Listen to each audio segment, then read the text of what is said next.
दोस्तों नमस्कार।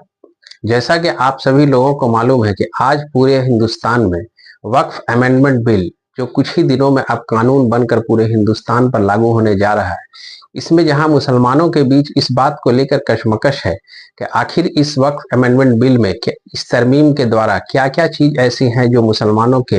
विरोध में जा सकती है, वहीं गैर मुस्लिमों में भी इस बात को लेकर चर्चा गर्म है कि आखिर ये वक्फ है क्या और इससे हमारे देश को और हमारे देश भारत पर इसका क्या राजनीतिक असर पड़ेगा। तो आज हम लोग इसी बात को लेकर के इस वीडियो में चर्चा करेंगे कि ये वक्फ अमेंडमेंट बिल, पहले हम लोग आज इस बात को समझने की कोशिश करते हैं कि वक्फ का असल मीनिंग और वक्फ का अर्थ क्या होता है। जिस तरह दोस्तों हम लोग जानते हैं कि हिंदू धर्म और हिंदू रीति रिवाजों में भी इस बात का काफी प्रचार किया जाता है कि हिंदू देवी देवताओं के नाम से कुछ प्रॉपर्टी, कुछ संपत्तियां जो है समर्पित कर दी जाती है और वो संपत्ति से आने वाले जो भी उनसे इनकम है, जो भी उनका लाभ है, वो सारा उस देवी देवताओं के नाम में और देवी देवताओं के उन मंदिरों के विकास कार्यों के लिए उसका पर यूज और उसका इस्तेमाल किया जाता है। ठीक उसी तरह मुसलमानों में भी वक्फ का एक प्रचलन है जिसके द्वारा मुस्लिम अपने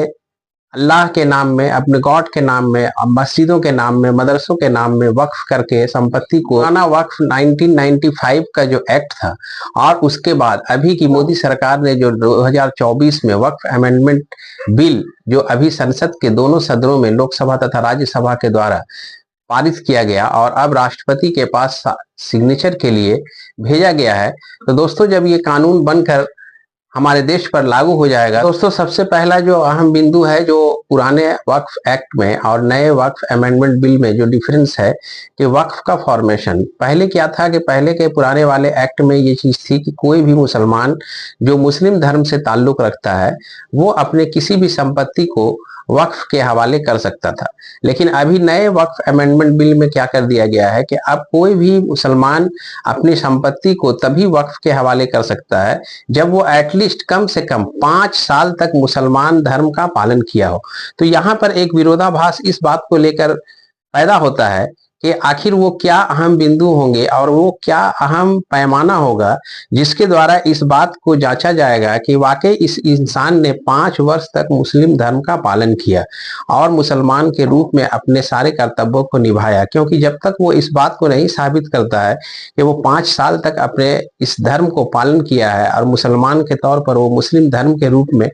5 साल तक अपना जिंदगी गुजारा, तब तक वो किसी भी तरह से वो कोई भी वक्त और कोई भी संपत्ति वक्फ के हवाले नहीं कर सकता। एक और अहम चीज है जो इस नए वक्फ कानून में तरमीम करके लाई गई है कि कोई भी वक्फ की संपत्ति को अगर सर्वे करना हो तो सर्वे कमिश्नर, पहले पुराने वाले वक्फ एक्ट में क्या होता था कि सर्वे कमिश्नर अपॉइंटेड की जाती थी वक्फ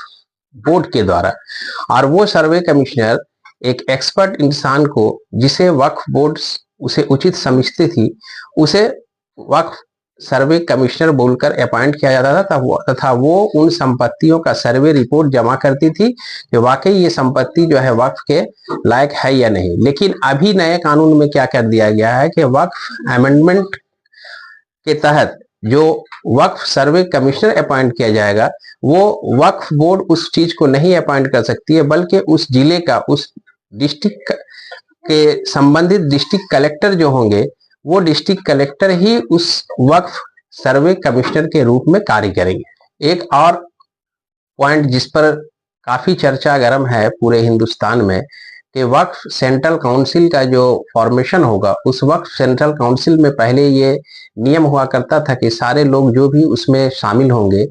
वो 11 से 12 लोगों का एक वक्फ बोर्ड हुआ करता था जो सेंट्रल काउंसिल के रूप में काम करते थे पूरे हिंदुस्तान में। उसमें सारे लोग मुसलमान या मुस्लिम धर्म से ताल्लुक रखने वाले लोग को ही शामिल किया जाता था। तो ये नए वक्फ अमेंडमेंट बिल के द्वारा इस बात की उसमें जगह बनाई गई है कि कम से कम एटलीस्ट 2 लोग ऐसे उस सेंट्रल काउंसिल के मेंबर होंगे, सदस्य होंगे, जो गैर मुस्लिम धर्म से ताल्लुक रखते हो, यानी वो हिंदू हो सकते हैं, बौद्ध हो सकते हैं, जीव और कोई भी धर्म जो हिंदुस्तान में माने जाते हो। यानी मुस्लिम को छोड़कर कम से कम 2 ऐसे लोगों को उस सेंट्रल काउंसिल में सदस्यता दी जाएगी जो मुस्लिम धर्म से ताल्लुक ना रखते हो। ये एक अहम चेंज किया गया है और इस अहम चेंज के ऊपर ही मुसलमानों को सबसे ज्यादा इस बात का फिक्र है कि आखिर अगर दो ऐसे लोगों को ला करके इस सदस्य में और इस सेंट्रल काउंसिल में बैठाने के पीछे आखिर सरकार की क्या मकसद है। अब एक और अहम एक बिंदु है जिस पर काफी प्रतिवाद और विरोध मुस्लिम संप्रदाय के द्वारा किया जा रहा है कि अगर वक्फ से की संपत्ति से संबंधित कोई भी मामला कोर्ट में पहुंचता था तो उसको देखने के लिए एक ट्राइब्यूनल का गठन किया गया था। उस ट्राइब्यूनल में 3 सदस्यीय लोग बैठते थे और उस विवाद का और उस कंट्रोवर्सी का निष्पादन करते थे। उन 3 सदस्यों में एक वहां के डिस्ट्रिक्ट जज हुआ करते थे, दूसरा एडिशनल डिस्ट्रिक्ट मजिस्ट्रेट के रूप में कोई एक प्रतिनिधि हुआ करता था और तीसरा मुस्लिम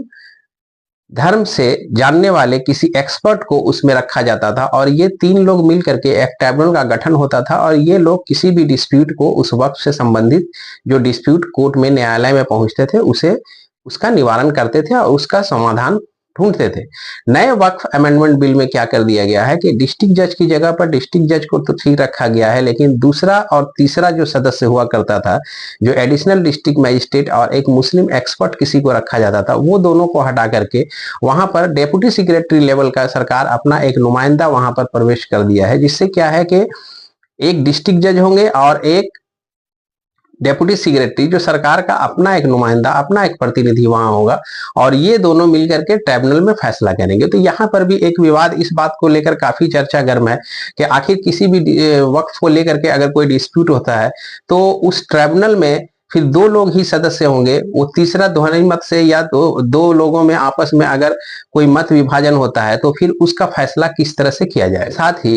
इस बात का भी प्रावधान इस नए अमेंडमेंट वक्फ बिल में लाया गया है कि जैसे पुराने वाले एक्ट में जो था कि अगर वो ट्राइब्यूनल कोई भी फैसला करती है और अगर उसके विरोध में हमें अपील में जाना हो तो उस अपील का प्रोविजन हाई कोर्ट अपने इच्छा अनुसार कर सकता था और अपील करना है कि नहीं ये वक्फ बोर्ड डिसाइड करती थी। लेकिन नए वाले प्रोविजन में क्या है कि अगर ट्राइब्यूनल के अगेंस्ट में हमें अपील करना हो तो विद इन 90 डेज हम हाई कोर्ट में जा सकते हैं। लेकिन हाई कोर्ट में जाने के लिए हमें रीट जुरिस्डिक्शन के अंदर जाना पड़ता है और रीट जुरिस्डिक्शन में काफी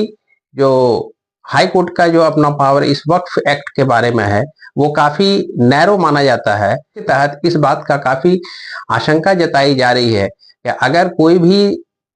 डिस्प्यूट या कोई भी फैसला जो ट्राइब्यूनल के द्वारा किया जाता है तो उसका फिर निवारण या उसका अपील करने के लिए इस बात का अपील करने के बाद हमें उसका निवारण मिल सकता है और कहां तक इसमें हाई कोर्ट का अपना कार्य क्षेत्र होगा जो कि इस अपील के ऊपर अपना कोई भी जजमेंट या अपना फैसला दे सकती है। वक्फ की संपत्तियों के बारे में अगर बात की जाए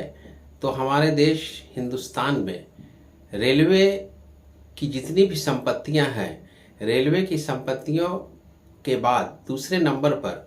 हमारे देश में डिफेंस यानी रक्षा विभाग से जुड़े